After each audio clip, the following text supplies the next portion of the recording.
안녕하세요. 암가삼 커뮤니티의 책 읽는 개미, 전보개미입니다.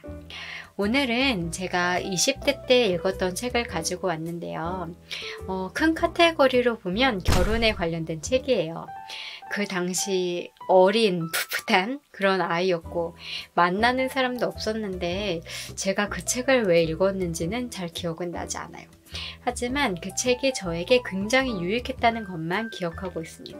그래서 그 유익을 여러분들과 나누고 싶어서 오래된 책이지만 가지고 왔어요. 자, 결혼 99%의 선택과 1%의 문제입니다. 먼저 이 책의 특장점을 살펴보면요. 두 가지를 말씀드릴 수 있겠는데요. 첫 번째는 인간관계에 있어서 갈등에 어떻게 대처해야 할지 우리에게 지침을 마련해 준다는 데 있습니다. 우리는 갈등이 발생했을 때 문제가 뭐지? 저 사람이 뭘 잘못했지? 이런 것들에만 집중을 하잖아요. 하지만 저자는 그 갈등을 바라보는 새로운 시각을 제공해 주면서 우리가 그 갈등을 통해서 성장을 할 수 있도록 돕고 있어요.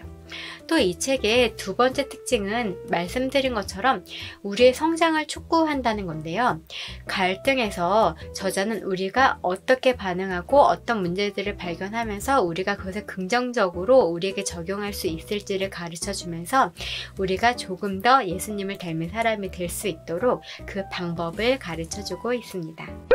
이 책의 내용을 살펴보면요. 10장이라는 여러 개의 장으로 이루어져 있어요. 근데 구성은 조금 간단합니다. 1장부터 3장까지는 원론적인 이야기를 하고 있고요. 4장부터 9장까지는 전쟁에서 우리가 어떻게 이길 수 있을지 그 승리 전략을 이야기하고 있고 10장에서는 이 모든 것들을 마무리 짓고 있어요. 그럼 먼저 1장부터 3장까지의 내용을 살펴보도록 할게요. 1장은 부부관계의 갈등에 대한 우리의 시각에 대해 저자가 도전하는 것으로 시작을 합니다. 하나님께서 부부관계에 대해서 가지신 목적은 우리의 만족이나 기쁨이 아니라 그 관계를 통해서 우리가 조금 더 예수님을 닮은 사람이 되도록 지어가는데 그 하나님의 목적이 있다는 거예요. 그래서 우리는 부부관계에서 있는 갈등들에 대해서 우리가 하나님 앞에서 올바르게 반응해야 한다라고 저자가 말하고 있어요. 근데 어떻게 올바르게 반응할 수 있을까요? 2장에서 저자는 부부관계에서 갈등이 발생했을 때 배우자의 잘못에 초점을 맞추지 말고 배우자의 그 잘못에 대해서 내가 어떻게 반응하는지를 관찰하면서 내 안에 있는 것들을 분석해라 라고 조언을 합니다. 그러면서 우리 안에 우리도 몰랐던 것들을 발견하게 되는데요. 그것들이 총 5가지를 저자가 말을 하고 있어요. 첫 번째는 우리 안에 있는 부정적이고 잘못된 태도가 드러난다고 합니다. 우리의 감정은 배우자의 어떤 행동이 아니라 그 행동을 보면서 우리가 어떻게 해석하느냐에 따라서 결정되는 것인데요. 그러면 우리가 왜 그렇게 느낄까요? 그 원인들을 발견하면서 우리 안에 있는 잘못된 태도를 발견할 수 있다고 말합니다.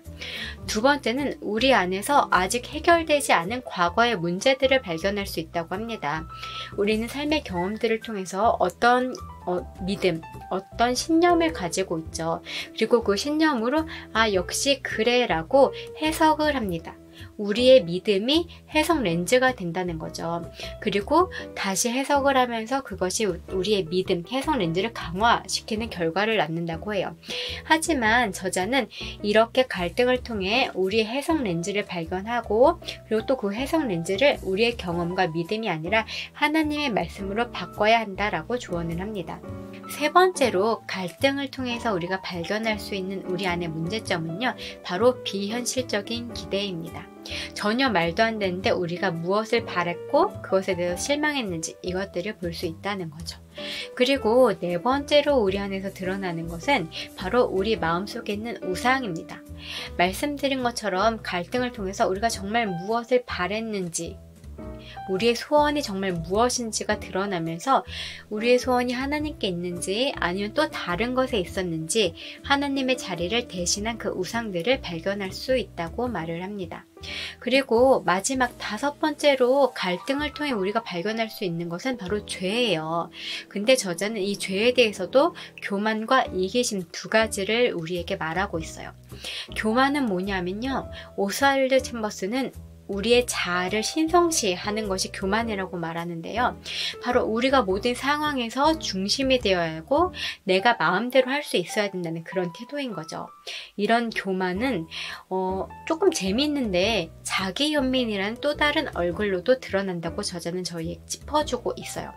무슨 말이냐면 갈등이 발생했을 때 우리가 이 갈등을 해결하기 위해서 노력하고 용서를 구하고 하는 것이 아니라 나는 너무 상처받았어, 너무 힘들어, 우울해하면서 상처받은 자신을 위로하느라 바쁜 그것이 바로 교만의 또 다른 모습이라는 거예요.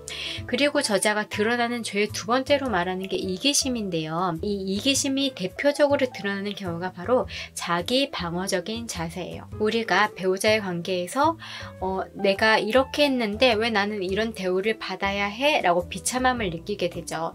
그랬을 때 난 이제 더 이상 당신한테 이렇게 하지 않을 거야.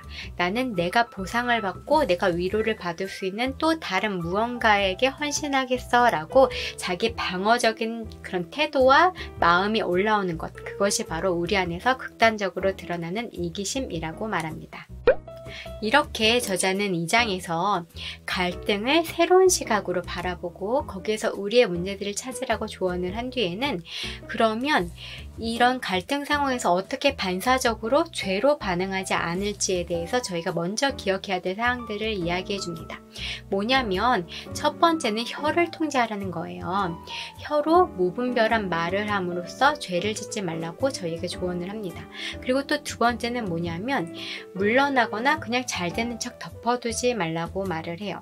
그리고 또 우리가 잘 반응하기 위해서는 그냥 수동적으로 덮어두는 것이 아니라 거기서 나아가서 적극적으로 선으로 악을 싸워 이겨야 한다라고 말을 합니다. 근데 선으로 악을 싸워 이기는데 우리가 기억해야 할 것은 적은 배우자가 아니에요. 우리의 결혼관계는 하나님께 있잖아요. 근데 사단은 이 결혼관계를 파괴하고 싶어 합니다.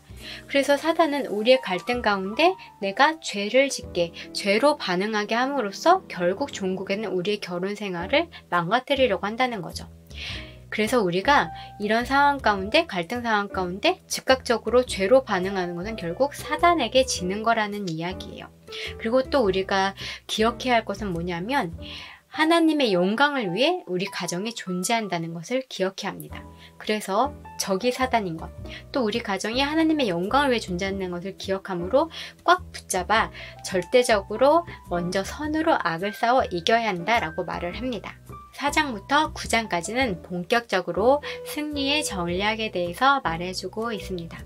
4장을 승리하기 위해서 마음을 지켜야 한다라고 저에게 말을 하고요. 5장에서는 마음을 지키되 우리의 마음에는 하나님을 두어야 된다라고 말을 하고 있어요. 4장에서 마음을 지키는 것에 대해서 이야기하면서 저자는 사단은 속이는 거짓말장이다.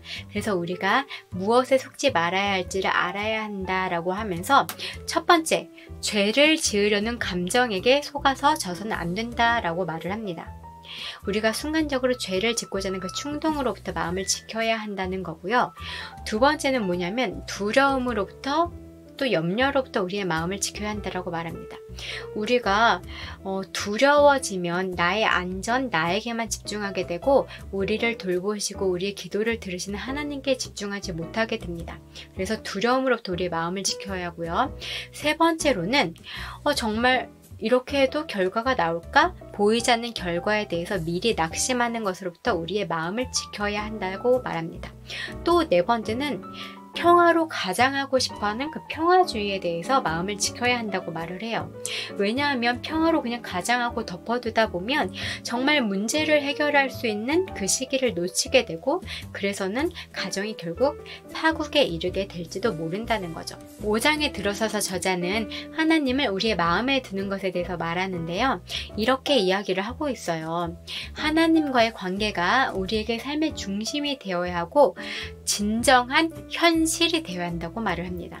우리는 비록 이 땅에 살지만 이 땅이 아니라 영원한 현실, 영원한 세상을 바라면서 그것이 우리에게 진짜 세상이 되어서 살아야 한다고 말을 해요. 정말 중요하죠. 이런 태도로 저자가 5장에서 우리에게 먼저 말하는 것은 점검하라는 거예요. 근데 뭐를 점검하냐면 우리 마음 가운데 자기 중심성, 이기주의 이렇게 내가 먼저 자리 잡고 있는지 아니면 타인의 사랑과 인정을 구하고자 하는 그런 타인에 대한 마음이 하나님 대신해서 자리 잡고 있는지를 점검하라고 말합니다.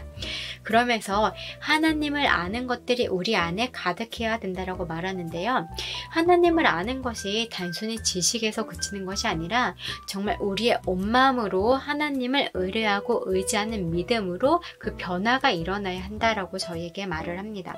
하나님 자신이 영생이심을 알고 하나님을 사랑하며 즐거워하는 그 기쁨을 우리가 알아야 그래야 하나님을 우리 마음에 두고 또 전쟁 가운데 임할 수 있다고 저자가 5장에서 말합니다. 그리고 6장에서는 우리에게 선택할 권리가 있음을 기억하라고 말합니다. 우리가 희생하는 것이 아니라 우리에게 선택할 권리가 있다는 거예요. 먼저는 영혼의 관점으로 문제를 보라는 거예요. 우리 눈에 보이는 현실의 관점이 아니라 영혼의 관점으로 의미를 찾아서 행하라는 거죠. 그리고 두 번째로는 우리 마음을 들여다보라라고 말을 해요. 정말 내 소망은 무엇이지? 지금 내가 이렇게 행동하고 싶은데 이게 정말 내 소망과 맞는 건가? 아니면 내 마음 안에서 선한 소망과 악한 소망이 싸우는데 내가 어느 쪽을 들어야 되지? 이런 것들을 분별하라고 말을 해요.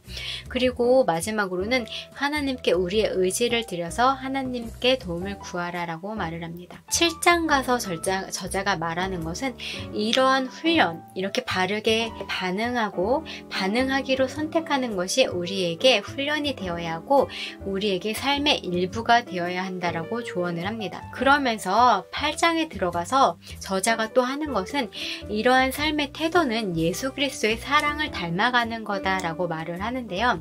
예수님의 사랑은 우리의 유익을 구하는 것이 아니라 하나님의 관점에서 상대방의 유익을 구하는 거죠. 그래서 우리가 그때그때 의지적으로 선택함으로 상대방의 유익을 구하며 행동하는 이것이 결국 우리가 예수 그리스도의 사랑을 배워가는 것이라고 말을 해요. 9장에서 우리가 실제적으로 우리 배우자들에게 줄 수 있는 사랑에 대해서, 선물에 대해서 말을 하는데요. 그 선물은 뭐가 있냐면 있는 그대로, 또 연약함도 받아줄 수 있는 용납, 그리고 진리, 하나님의 그 진리로 대하는 것, 그리고 또 자비. 자비란 건 뭐냐 하면 상황과 환경 혹은 상대방의 그 어떠함에 대해서 상관없이 무조건적으로 우리가 그 사람에게 옳게 행하는 것, 하나님 앞에서 옳게 행하는 것이 자비이고요. 그리고 기도, 용서, 마지막으로는 결과입니다. 근데 이 결과에 대해서 조금 설명을 드리자면요. 이거는 다른 그 어떤 수단들이 모두 소용없어졌을 때 마지막 수단으로 사용하라는 건데요.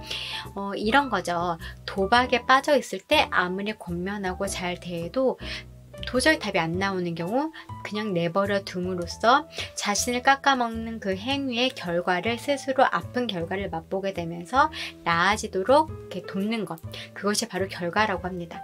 하지만 이것은 마지막 방법으로 쓰라고 저자는 조언하고 있어요. 이 대단원의 마지막 10장입니다. 10장에서 저자는 우리는 반드시 하늘의 보상을 받는다, 하늘의 축복을 받는다 라고 말을 합니다. 왜냐하면 우리는 결혼 생활을 통해서 하나님의 뜻을 구하고 올바르게 행하고 있기 때문이죠. 근데 우리가 받을 수 있는 축복은 크게 세 가지 영역이라고 볼 수 있겠는데요. 나에 관해서는 깨끗하고 정결한 마음, 그리고 하나님과의 깊은 친밀감, 자존감, 영적인 성숙, 이런 것들이 우리에게 축복으로 남게 되고, 또 모든 타인들에 대해서는 우리가 하나님이 어떤 분이신지를 증거하는 그런 축복을 받을 수 있고, 또 마지막으로는 하나님께 우리가 기쁨이 되는 축복을 보상으로 받을 수 있다고 저자가 10장을 마무리하며 말하고 있습니다. 여기까지 결혼 99%의 선택과 1%의 문제였습니다. 어떠셨나요? 저는 이게 굉장히 강하진 않지만 굉장히 큰 충격이었던 것 같아요. 솔직히 인간관계가 가장 어렵잖아요. 그 사이에서 갈등이 발생했을 때 어차피 상대방은 상대방의 영역이지만 내 반응은 내 책임이고, 그래서 내가 나를 분석하고 하나님 앞에서 점검하면서 오히려 성장의 기회로 삼을 수 있는 것. 그래서 이 책을 읽으면서 제가 갈등 가운데 나름 어떻게 반응해야 될지 제 생각을 정립할 수 있었던 것 같고요. 관계 가운데 어려울 때마다, 제가 참 미숙한 사람이라 어려움이 정말 많았거든요. 어려울 때마다, 그리고 심지어 지금 남편과의 관계에서도 제가 어려울 때마다 이걸 내가 해결하기보다는 하나님 앞에 가져가도록 하는 그런 저에게 촉구하는, 채찍질하는 좋은 가이드가 돼주는 그런 책이 되었던 것 같아요. 저에게 유익했던 것만큼 여러분에게도 유익했기를 바라고요. 여러분들의 결혼 생활이 하나님의 영광을 위해서 끝까지 지켜지기를, 그것을 위해서 이 책이 작지만 큰 도움이 되기를 간절히 바라봅니다. 여기까지 암가삼 커뮤니티의 책 읽는 개미 전보개미였습니다. 이 영상이 유익하셨다면 좋아요와 구독 부탁드리고요. 다음번에 더 유익한 책으로 만나 뵙도록 할게요. 다음에 만나요. 안녕.